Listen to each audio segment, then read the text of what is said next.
Seriously, come up and look at it. I mean, how many of you would love to be inside a building when it's sunny outside, you're inside a building and you're worshiping and praising, and all of a sudden it's raining on you? Wouldn't that be an experience? Yeah. Well, it happened. And that kind of stuff does happen. You have to expect it. You have to expect God to move. You have to be looking for Him to move. He wants to be a part of that in your life, so you got to expect it. That being said, can I share something? Because I didn't know all that. Sure. There's something with that. I felt like the Lord was saying, hear me? Yeah. That the Lord was saying this morning. He kept saying, I see you. He's been saying that to me a lot. But He's saying it to, I see you. I know who you are. I made you. I know exactly what you do, what you say, what you think, what you feel. But His next words to me was, I want you to see me. Yeah. Just like that. Yeah. And He goes, I'm going to start showing you. So be open to that. He's going to start coming. He's going to start doing things. Be open. Because He said, I want you to see me like I see you. And He said, I love you with a love that is incomprehensible to you right now. And He goes, and when you start seeing me, you will love me the same way. Amen. Now she stole my second story. You let the youth, Jordan's back there waiting for you guys. You guys go ahead and run into the other room there. And if they want to go, there's a class for the kids back there too, if they want to go.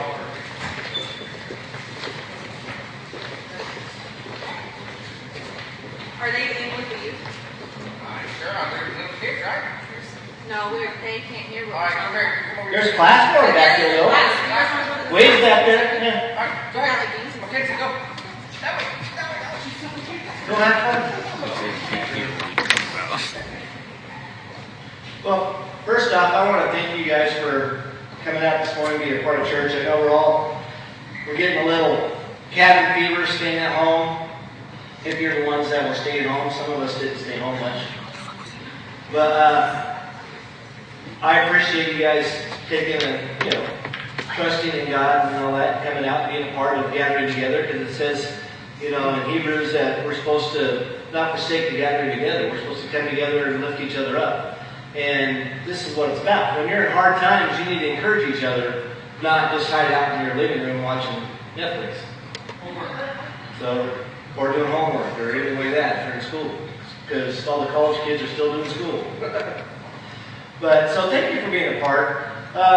To this whole thing, in the last time, glad we're open back up, and that things like the Attorney General and some of that here in Arizona said churches are essential, and so we have the right to do it. My only regret is to part of this is we probably should have never closed the doors. And we stayed open longer than any other church around here that I know of. And we should have just kept our doors open and made a stand on who we are and who we believe in. And that falls on me, because I'm the one who ultimately makes the decisions. And but just for people's safety and stuff like that too. But it's going to take a lot more next time for these doors to shut. Because when there's a storm going on, these doors need to stay open. And they're going to stay open unless somebody comes and makes us shut them, because they need to stay open. And we need to be able to be here and encourage each other, and to pray for each other, and to worship together. Because things happen when two or more gather together. And it's different than just the two of you. I mean, things happen when you're in your living room and you get together with your family and you're praying and worshiping. Things happen. But when you get the body that comes together and you agree on who He is and what's going on, things happen. And so we need to make sure that we do that. And so I want to apologize for ever shutting the doors. So, and so the doors are open now, and we're going to be back, and we're going to be worshiping, and we're going to be praising, and we're going to be getting together and doing the things that church family is supposed to do. And then we can see God moving there. So with that, we're going to go ahead and take our tithes and offerings. It's been several weeks for us to be able to do that here as a body. But I want to thank those and people, and there's some of them still at home because of their health issues and stuff, for supporting the church through this. Because the church has made it through, and we were able to pay the bills and do what we need to do to sneak through this time without having to rely on the government. And so even though I went through like what all the churches and everybody says what to do, I did the SBA, the CARE Act, church thing, all that, have everything like, but we're not going to take it. We're not going to take a loan from the government because the government doesn't take care of the church. God takes care of the church. So I want to thank you guys for supporting us through this downtime and keeping the church going. And us being able to do what we needed to do. And so thanks for being the church. So let's go ahead and pray for the offering today. Father, we just thank you. We thank you that you love us enough to provide for us. And that we don't have to rely on stimulus checks, and we don't have to rely on things out there. You take care of us the way you want us to, and you teach us through the things that you do. Help us see you move in our life. Help us see your provision. Help us be the church and help take care of things and not have to rely on those outside the church, Father. Because we're supposed to be in the church, and we're supposed to take care of our own. And we're supposed to take care of your kids and your children, and we just thank you, Father. We thank you for your provision. Thank you for this tithe and offering today, that you will multiply it, that you will grow it, that you will help us be able to reach out and touch those who need help. Help us make a difference. In Jesus' name, amen.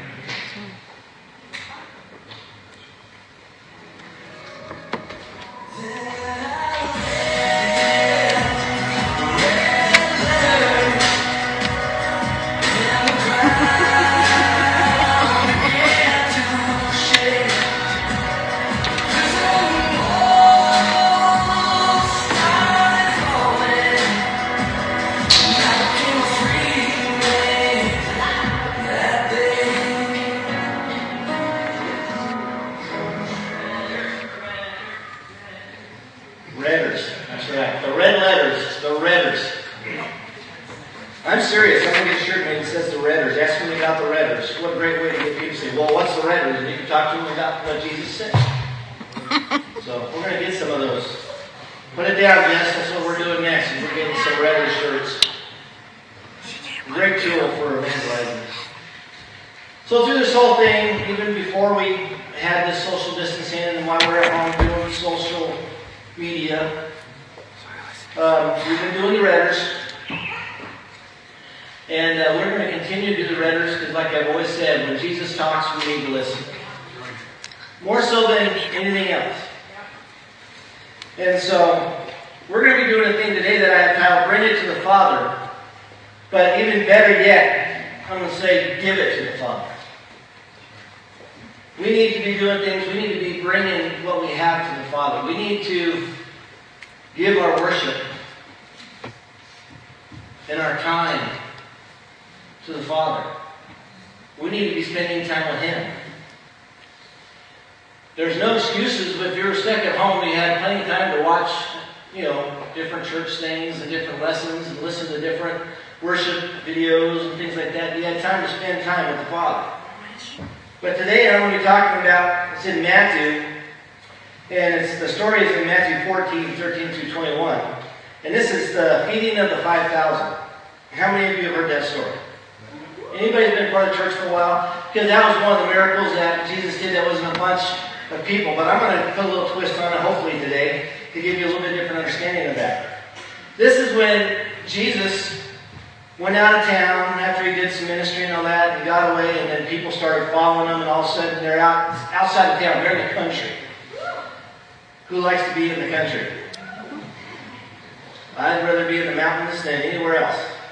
I want to be and see God and be a part of that. Jesus did too. When he got done doing things, he wanted to go, and he wanted to go out in the country and be with the Father. People followed him, so he started speaking and started teaching. He got into the later part of the day, and they say there's 5,000. And the thing is, and I'm going to jump ahead a little bit here, but 5,000, that was 5,000 men. There was women and children in that group too, so much more were fed than 5,000. And so what happened is that it was the later part of the day, and the disciples came up to Jesus and said, it's getting late in the day and people are getting hungry, but they're going to have to travel back to town to buy themselves something to eat. And he says, no, just feed them. Well, in Matthew 14, and I'll go through 16 through 18, this is the part we'll put up there. But Jesus said to them, they do not need to go away. You give them something to eat. And they said to him, we have here only 5 loaves and 2 fish. And he said, bring them here to me. Bring the loaves and the fish here to me. That was Jesus' instruction. That's what he had to say. Right here in Matthew 14:16, get this. But Jesus said to them, they do not need to go away. You give them something to eat. Well, the disciples came up and they said, it's getting late today. We need to send them away so they can go buy something for them to eat. He said, no, feed them. That was Jesus' instruction. How often does God come up to you and say, you need to do this, and then we do exactly what the disciples do next? And we come up with an excuse. But the excuse. Matthew 14:17. And they said to him, we have here only 5 loaves and 2 fish. Now, I'll almost guarantee you, the disciples weren't thinking, well, we only have 5 loaves and 2 fish to feed 5,000. They're saying, there's more than 12 of us here in this group, and 5 loaves and 2 fish aren't going to feed us. How are we going to feed them? We need to keep this because we need to eat. Yeah. That's what the disciples were probably thinking. They're thinking about, we don't have much here. We need to keep what we have to feed ourselves. We can't feed them. And Jesus said, that isn't the way to think. He said, bring what we have to me. So how often do we make those excuses? How often does God say, hey, I need you to give that person over there $50. And we say, I only have $60 left. How am I going to give them 50? I won't have enough to pay my electric bill or whatever. Or buy groceries. And he said, bring it to me. And we go, no, we excuse it away. We make the judgment of, no, I can't do this because of this. And we start thinking in our own understanding. So they made the excuses. And Jesus' reply said, bring it here to me. I'm not asking you to worry about you. I'm not asking you to worry about me. I'm asking you to do what I called you to do and to trust me and bring it here to me. And we will feed these people. Now, you imagine you're being part of the disciples, the group there, and you've seen them do some stuff, but they're going, there's 5,000 people out here. 5,000 men. 5,000 men, like I said. So you got probably almost double that with kids and wives and all that, or maybe more. 5 loaves and 2 fish. And he says, bring it to me. So what Jesus is showing them here is he will use what you have. He's not asking you to wait till you have something else or have more of what you have. He's wanting to use what you have right now. Today. Not after your next stimulus comes in or your next paycheck comes in or the next time you have vacation or the next time that, it's convenient and you want to be selective for what you're doing. He's saying, I want to use what you have now. So Jesus is saying to you, what do you have that Jesus can use? Give me some suggestions here. We're a small group today. What do you have right now in your life that Jesus can use? Time? Energy? Material? Clothing material? Your voice? Your house? Your car? Toilet paper? The last service we had here, someone came out and gave me an envelope with toilet paper. He said, part of my tax is going to be toilet paper because I know it's going to be hard to get. Of course, it was a joke, but it's only 10% what he had.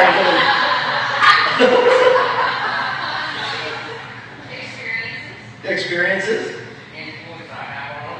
Influence you have on others.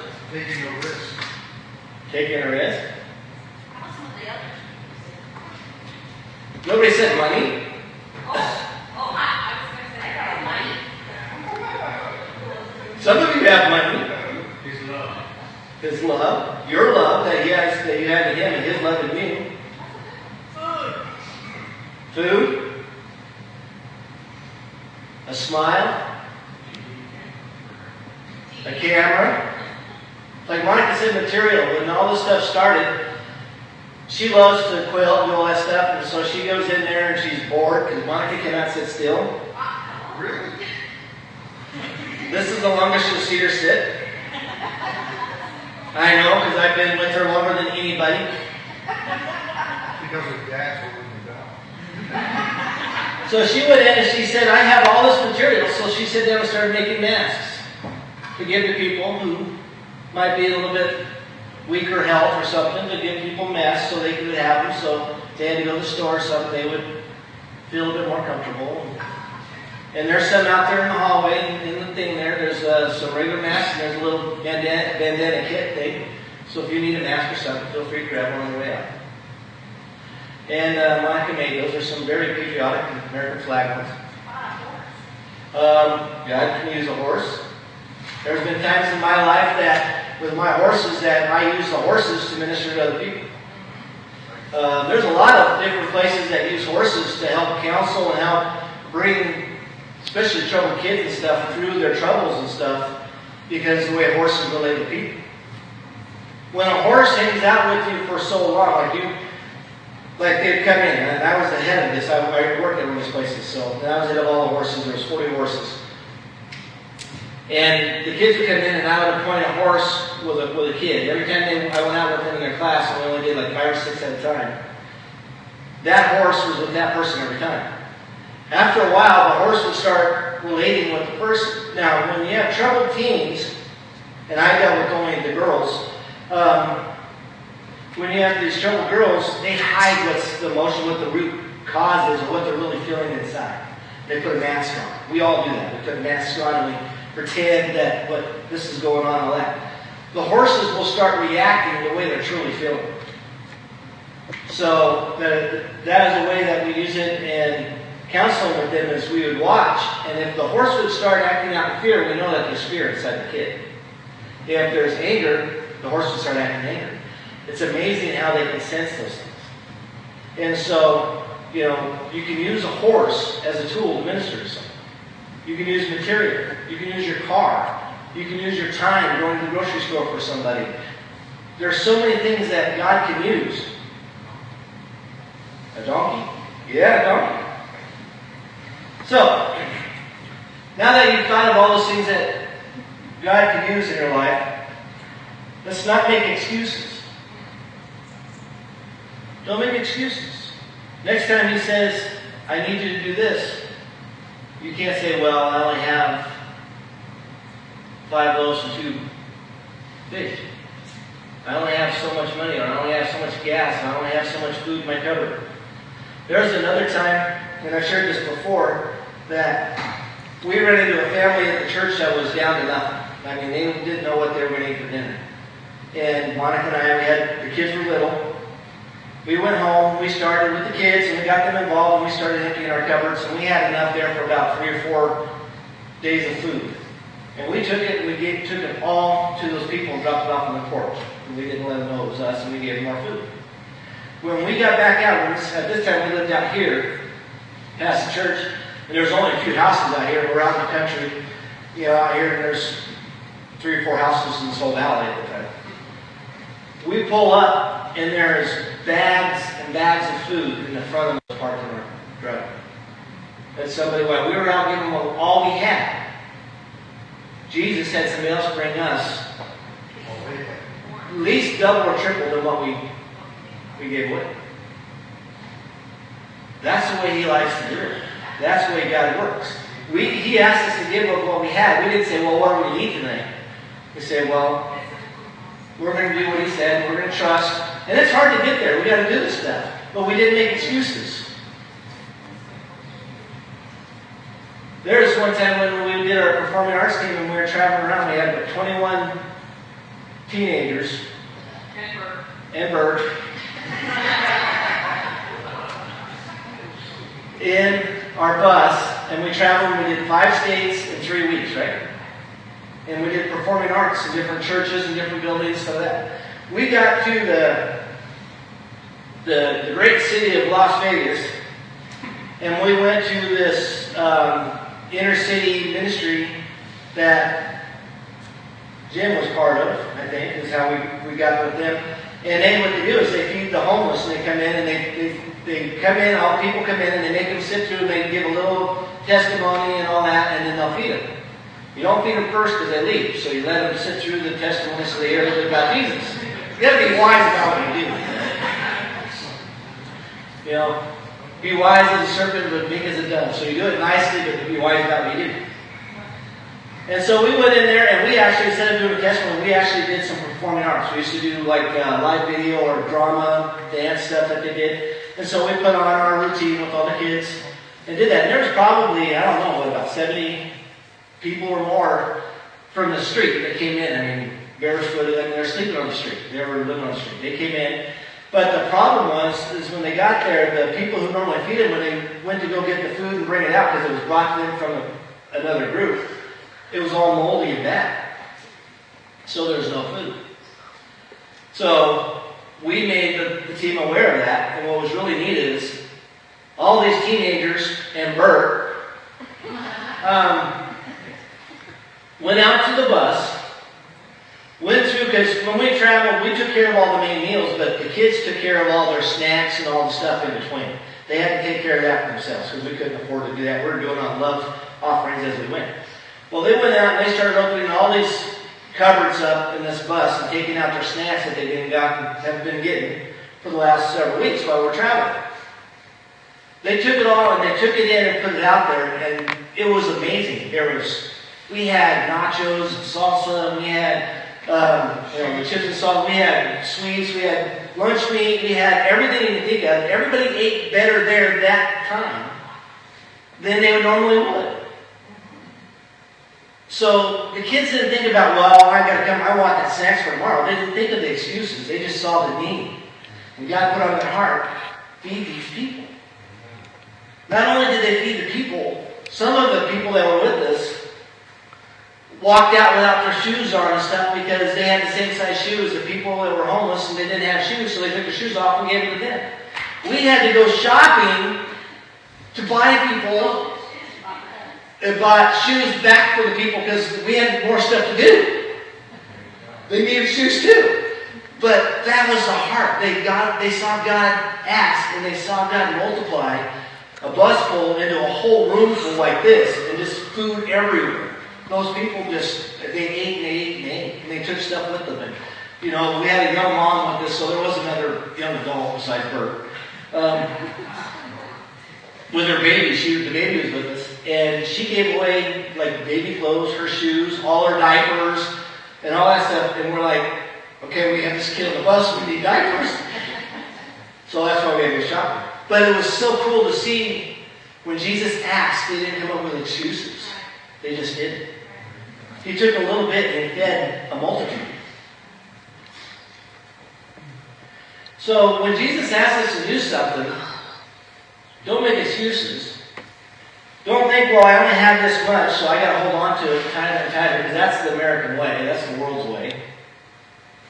I only have so much, I can't give it away. When we're faithful with little, God will trust us with much. If He says, give that little you have away, and you obey Him, He will bring in much. So you got to see, when Jesus was doing this and He was saying, bring the food to me, He wasn't doing this to say, well, I'm going to show a miracle and feed 5,000 people or plus 10,000 people or whatever, and do a great miracle and show them how to feed somebody. He was showing them how you can trust who you are and what you have to Him. Because He does something with it. He doesn't just do things, He always has a reason behind everything He does. Jesus says, give it to me and see what I can do with it. Let me have that little you have. The little bit of time you have, and how much more I can give you.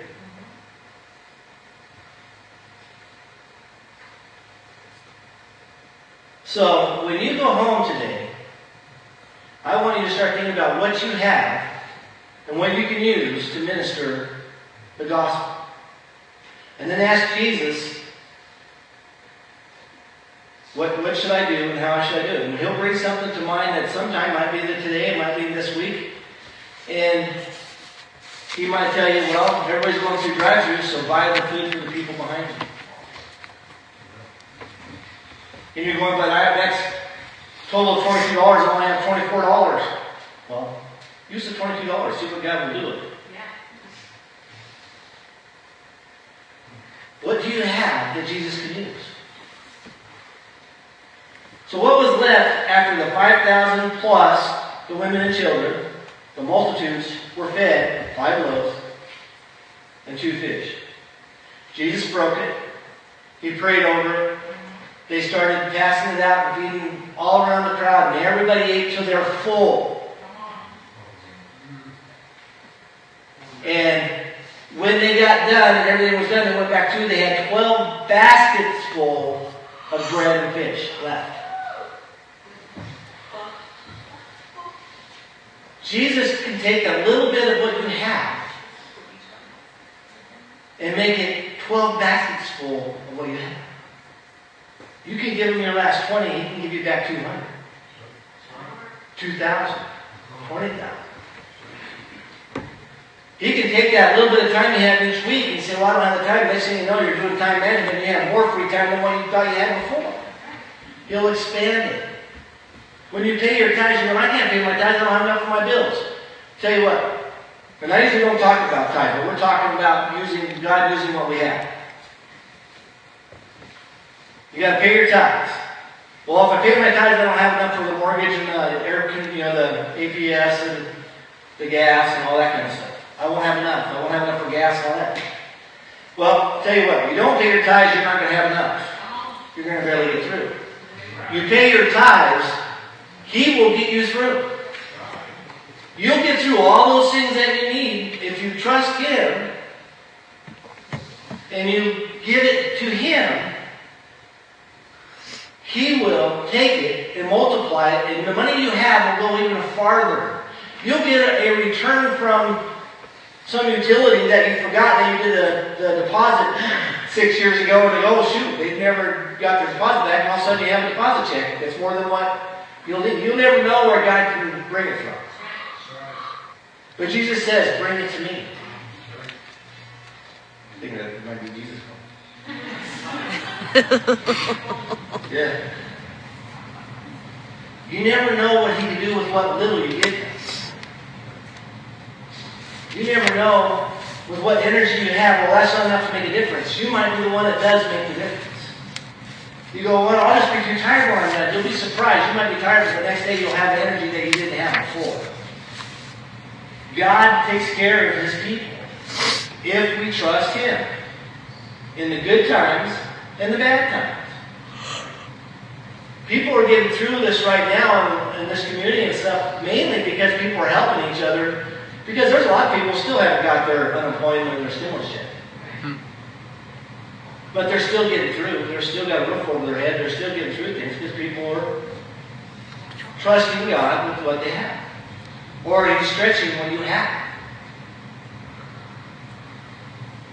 We don't hold on to things tightly. Everything we have belongs to him. Everything you have came from him. Even your life came from him. So when he asks you for a little bit, or your life, you give it to him. And your life will be even more than what you would ever imagine. You trust him with a little, he'll give you much. He'll take the 5 loaves of bread and the 2 fish and turn it into 12 baskets full. That's what he wants for you. All we have to do is trust him when he says, bring it to me. Give it to me. See what I can do with it. Give me your life. See what I can do with it. Give me your money and see what I can do with it. Give me your time. See what I can do with it. You will be amazed. If you want to see God work in your life, you got to trust Him with what you have. So when He says, do this, we do it instead of holding on tightly. Because the trust is in Him. And then in that, you'll see that supernatural peace that was spoken about at the beginning of church. Instead of being stressed and worried through these times, you'll have a peace about what's going on. Because you'll trust in Him, not in the government. You'll trust in Him, not the president. You'll trust in Him instead of science. Right now the big move is everybody needs to trust in science. No. Trust in Him. Don't trust in science. You trust in Him. And then you'll be able to have that peace that surpasses all understanding. Then you'll have God being active in your life. So when you go to small group, you'll have a list of where you've seen God this week. I'd zone in now. Give it to Him. Don't hold on to it. If He asks for it, you should be willingly giving it to Him. There's music on the line. Because He will multiply it when we trust Him. He will take care of you through that. So let's stand.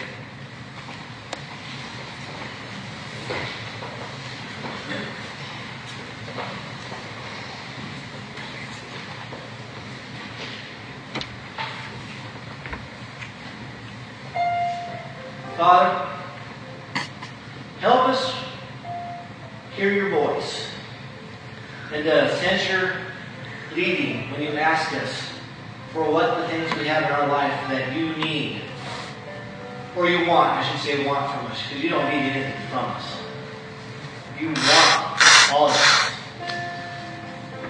Help us be sensitive to that leading, so when you speak, we obey. One of the best things that we can give you is our obedience. In the little things, the medium things, and the big things. They all matter to you, because that's how much you love us. Father, help us realize when you speak to us, you say, give them this, or help them with that we're obedient to that. Because we have something, and you want to use it to do something big with it. Just because it's little doesn't mean you can't do great things with it. Just because we think ourselves are not worthy and we're little, that you can't do great things with it. That was an example you were trying to show out in the countryside that day when you fed the multitudes. That no matter what it is, what the situation, you can do great things with it. Help us trust you. Help us seek out where you want us to be obedient and what you want us to do so we can see you move. I know you are a God who wants to start showing Himself to your people again. Help us be obedient so we can see you move. Help us be willing to lay down and to give up anything you ask us to lay down and give up. Because you have our best interest at heart. We thank you, Father, that you want to do great things with what we have. You want to do great things with us. Help us be obedient to that call. To trust you with our 5 loaves and our 2 fish.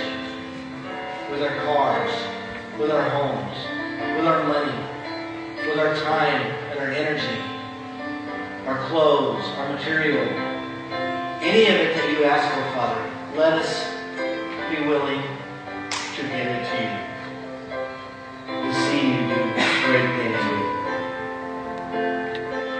Help us be able to go out and make a difference in people's lives with this simple action of giving it to you, Father. Because when we give to anybody else, we're giving that to you. And that's what you did for us. And help us be more like you. We love you. We trust you. Help us be more like you. Let's all do great things with you. So we have great stories to tell that can make a difference in other people's lives. like the rain coming down and the boots of the drums. That is a great experience. Help us have those great experiences. Let us have your glory reigning in our lives so we see you in ways that most people never see you. We thank you. And we give it to you, Jesus, when you ask. Bless each person here to be a blessing. Give them more in their lives so you can use more in their lives. And let them see when they give it away how much you bring back. Because you're a great Father. And we thank you. In Jesus' name, amen. Now, if anybody has a hard time giving things away, grab one of the small group leaders here or something. Get some prayer. Because